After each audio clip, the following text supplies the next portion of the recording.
Oui, bonjour, je suis le docteur Fadel Seibou. Je vais vous parler des manifestations urologiques amburotiques qui désignent les troubles urinaires et génito-urinaires liés aux conditions de travail sédentaires et aux postures prolongées devant l'ordinateur. Et ces troubles résultent de facteurs tels que la sédentarité, les mauvaises postures, le stress et la déshydratation.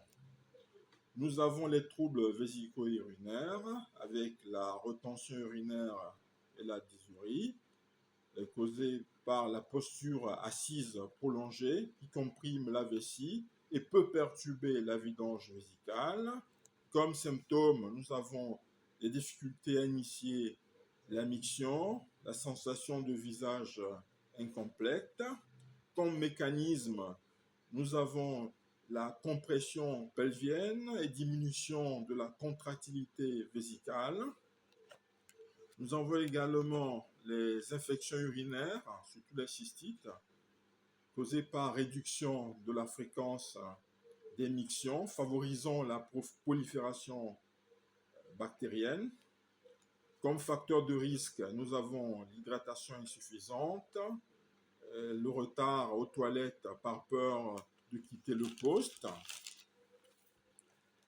Nous avons également l'incontinence urinaire d'effort. Comme cause, nous avons l'affaiblissement du plancher pelvien dû à la sédentarité et au manque d'exercice. Comme population à risque, nous avons les femmes, notamment postpartum et les femmes monopausées, et les hommes après prostatectomie. Nous avons ensuite les troubles prostatiques avec la prostatite chronique non bactérienne causée par compression pelvienne, stress et inflammation locale. Comme symptômes, nous avons les douleurs pelviennes, la dysurie et la pollakiurie. Nous avons également l'hyperplasie bénigne de la prostate aggravée, causée par la position assise qui augmente la pression intra-abdominale, aggravant les symptômes obstructifs.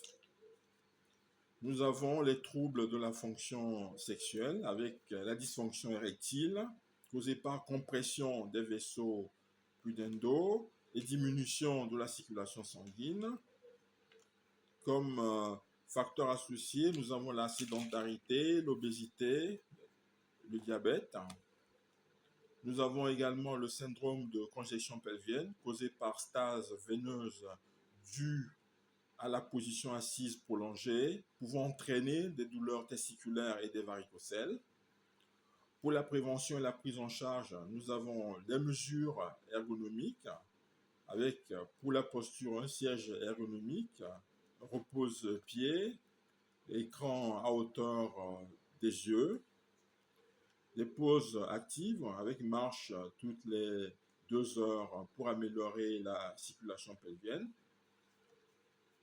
Pour l'hydratation et le comportement mictionnel, il faut boire 1,5 à 2 litres par jour et ne pas retarder les mictions.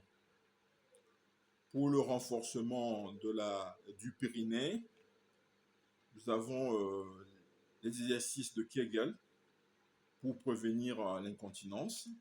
Et pour la prise en charge médicale, l'antibiothérapie en cas d'infection bactérienne, les alpha-bloquants ou inhibiteurs de la 5-alpha-réductase pour l'hyperplasie bénigne de la prostate, et la kinésithérapie pelvopérinéale. Vous avez quelques questions à choix multiples pour vérifier tout simplement si vous avez compris ce que j'ai dit là. Donc, première question. Quel est le principal mécanisme de retention urinaire amburotique? A. Hyperactivité vésicale. B. Compression pelvienne et diminution de la contractilité vésicale. C. Obstruction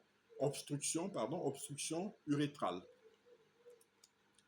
Question numéro 2. Quel facteur favorise les infections urinaires chez les travailleurs de bureau? A. boire trop d'eau. B. Retarder l'émission. C. Porter des vêtements amples. Question numéro 3. Quelle mesure préventive est inefficace contre les troubles urologiques embryotiques? A. Faire des pauses actives. B. Rester assis sans bouger. C. Boire suffisamment d'eau. Question numéro 4. Quel trouble urologique est associé à la stase veineuse pelvienne? A. Hyperplasie bénigne de la prostate. B. Syndrome de la congestion pelvienne. C. Néphrolithiase. Dernière question, question numéro 5. Quel exercice est recommandé pour prévenir l'incontinence urinaire d'effort? A. Kegel. B. Squat. C. Étirement lombaire. Je vous remercie pour votre attention.